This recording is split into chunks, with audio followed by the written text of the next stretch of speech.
Assalamualaikum warahmatullahi wabarakatuh.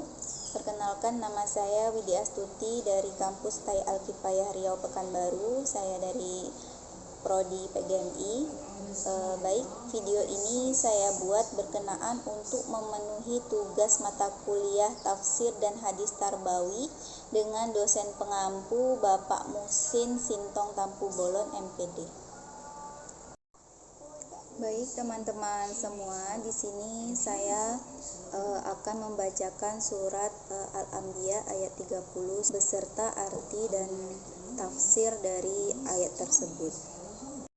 A'udzu billahi minasyaitonir rajim. Bismillahirrahmanirrahim. Awalam yaral ladzina kafaru annas samawati wal arda kanata ratqan fafataqnahuma waja'alna minal ma'i kulla syai'in hayy afala yu'minun. Shadaqallahul azim.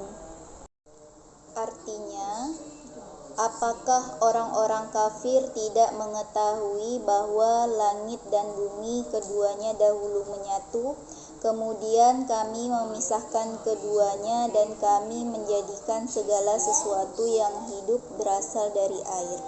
Maka tidakkah mereka beriman? Tafsir wajiz dari ayat 30 adalah orang-orang kafir tidak berpikir jernih dalam mengamati fenomena alam. Padahal peristiwa yang ada di alam ini merupakan bukti adanya Allah dan kekuasaannya yang mutlak. Allah bertanya, dan apakah orang-orang kafir kapan dan di mana saja mereka hidup tidak memperhatikan secara mendalam bahwa langit dan bumi sebelum terjadi ledakan besar keduanya dahulu menyatu. Kemudian kami pisahkan antara keduanya dengan mengangkat langit ke atas dan membiarkan bumi seperti apa adanya.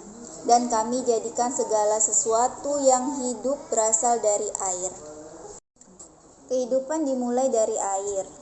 Makhluk hidup berasal dari cairan sperma, dan air adalah bagian terpenting bagi makhluk hidup. Terus, mengapa orang-orang kafir tidak tergerak hatinya untuk beriman kepada Allah? Adapun tafsir tahlili dari ayat ke-30, yaitu Allah mengungkapkan bahwa kaum musyrikin dan kafir Mekah itu tidak memperhatikan keadaan alam dan tidak memperhatikan peristiwa-peristiwa yang terjadi di alam yang luas ini. Padahal dari berbagai peristiwa yang ada dapat diperoleh bukti-bukti tentang adanya Allah serta kekuasaannya yang mutlak. Langit dan bumi yang dulunya merupakan suatu kesatuan yang padu, kemudian Allah pisahkan keduanya. Bumi sebelum menjadi tempat kehidupan adalah sebuah benda angkasa yang mengitari matahari. Satelit bumi yang semulanya itu panas sekali karena berputar terus-menerus, makin lama-kelamaan menjadi dingin dan berembun. Nah, embun yang lama menjadi gumpalan air. Inilah yang menjadi sumber kehidupan makhluk. Menurut para ilmuwan sains dan teknologi, ada 3 pendapat yang terkait dengan kehidupan yang dimulai dari air, yaitu yang pertama, kehidupan dimulai dari air dalam hal ini adalah laut. Teori modern tentang asal mula kehidupan belum secara mantap disetujui sampai sekitar 2 atau 3 abad yang lalu. Sebelum itu, teori yang mengemukakan mengenai asal mula kehidupan adalah suatu konsep yang diberi nama generasi spontan. Nah, dalam konsep ini disetujui bahwa makhluk hidup ada dengan spontan, ada dari ketiadaan.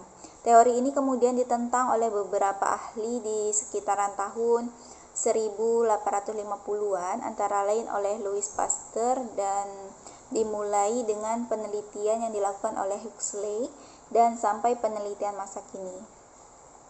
Kemudian teori lain ditawarkan sebagai alternatif. Teori ini percaya bahwa kehidupan itu muncul dari reaksi kimia yang panjang dan kompleks, Rantai kimia ini dipercaya dimulai dari dalam air laut karena kondisi atmosfer waktu itu belum berkembang menjadi kawasan yang dapat dihuni oleh makhluk hidup karena radiasi ultraviolet yang terlalu kuat.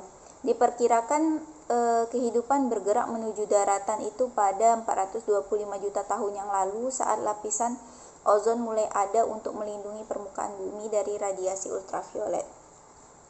Kemudian bukti bahwa manusia itu berasal dari air. Yang kedua, di mana peranan air bagi kehidupan itu dapat juga diekspresikan dalam bentuk bahwa semua benda hidup, terutama kelompok hewan, itu berasal dari cairan.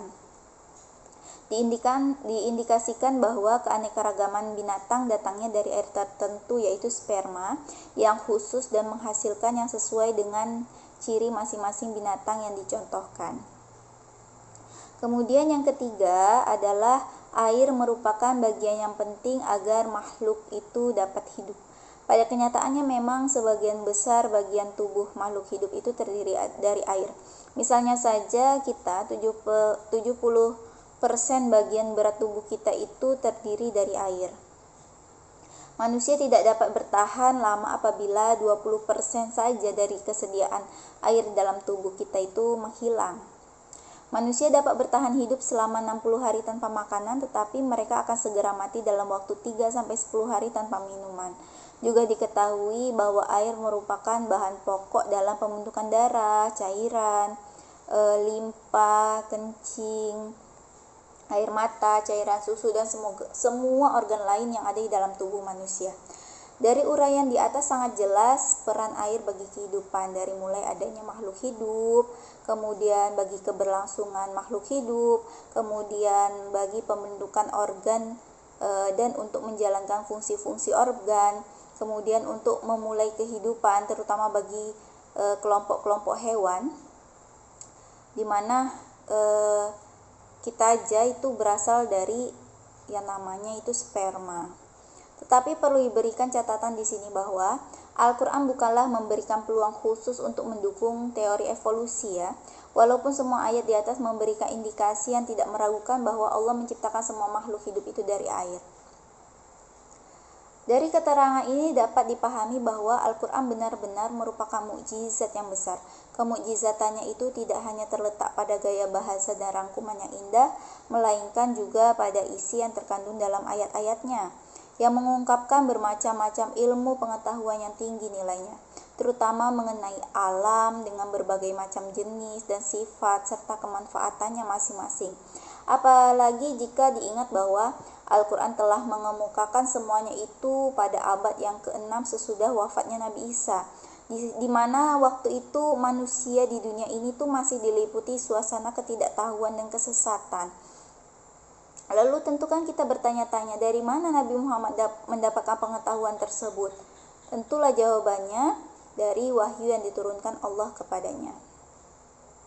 Perkembangan ilmu pengetahuan modern dalam berbagai bidang membenarkan dan memperkokoh apa yang telah diungkapkan oleh Al-Quran sejak 15 abad yang lalu. Dengan demikian, kemajuan ilmu pengetahuan itu seharusnya mengantarkan manusia pada keimanan terhadap apa yang diajarkan oleh Al-Quran, terutama keimanan tentang adanya Allah serta semua sifat-sifat kesempurnaannya. Setelah menghidangkan ilmu pengetahuan tentang kejadian alam, yaitu langit dan bumi, selanjutnya ayat ini Allah juga mengajarkan kita sebuah prinsip ilmu pengetahuan yang lain. Apa itu? Yaitu mengenai kepentingan fungsi air bagi kehidupan semua makhluk yang ada di bumi ini, baik itu manusia, hewan, maupun tumbuh-tumbuhan. Maka Allah berfirman, dan dari air kami jadikan segala sesuatu yang hidup. Pada masa sekarang ini tidak ada orang yang mengingkari pentingnya air bagi manusia, baik untuk bermacam-macam keperluan hidup manusia sendiri maupun untuk keperluan binatang ternak, ataupun untuk kepentingan tanaman dan sawah ladangnya. Sehingga orang melakukan bermacam-macam usaha irigasi untuk mencari sumber air dan penyimpanan serta penyalurannya. Banyak bendungan-bendungan dibuat untuk mengumpulkan dan menyimpan air yang kemudian disalurkan ke berbagai tempat untuk berbagai macam keperluan. Bahkan di negeri yang tidak banyak mempunyai sumber air sekalipun, mereka itu berusaha untuk mengelola air laut menjadi air tawar. Untuk apa? Untuk mengairi sawah ladang dan memberi minum binatang ternak mereka. Nah, ringkasnya, manusia, hewan, tumbuh-tumbuhan itu tidak dapat hidup tanpa air. Manusia dan hewan itu sanggup bertahan hidup berhari-hari tanpa makanan asalkan mereka mendapatkan air. Tetapi mereka tidak akan dapat hidup tanpa mendapatkan minum beberapa hari saja. Nah, demikian pula halnya tumbuh-tumbuhan. Apabila ia tidak dapat air, maka akar dan daunnya akan menjadi kering hingga akhirnya mati. Di samping itu, manusia dan hewan selain memerlukan air untuk hidup, mereka juga berasal dari air, di mana hal itu disebut dengan nutfah. Dengan demikian, air adalah merupakan suatu unsur yang sangat vital bagi kehidupan dan kehidupan manusia. Oleh sebab itu, apabila manusia sudah meyakini pentingnya air bagi kehidupannya dan meyakini pula bahwa air tersebut adalah salah satu dari nikmat Allah, maka tidak ada alasan lagi bagi kita untuk tidak beriman kepada Allah serta mengingkari nikmat-nikmatnya yang tidak ternilai harganya. Pada akhirnya ayat ini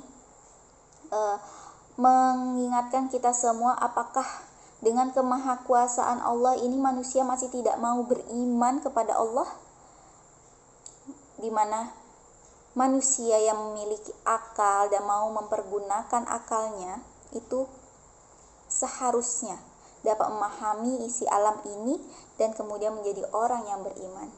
Wallahu a'lam bishawab. Ya, demikianlah tadi tafsir dari surat Al-Anbiya ayat 30 yang dapat saya sampaikan. Kurang lebihnya saya mohon maaf. Saya akhiri. Wassalamualaikum warahmatullahi wabarakatuh.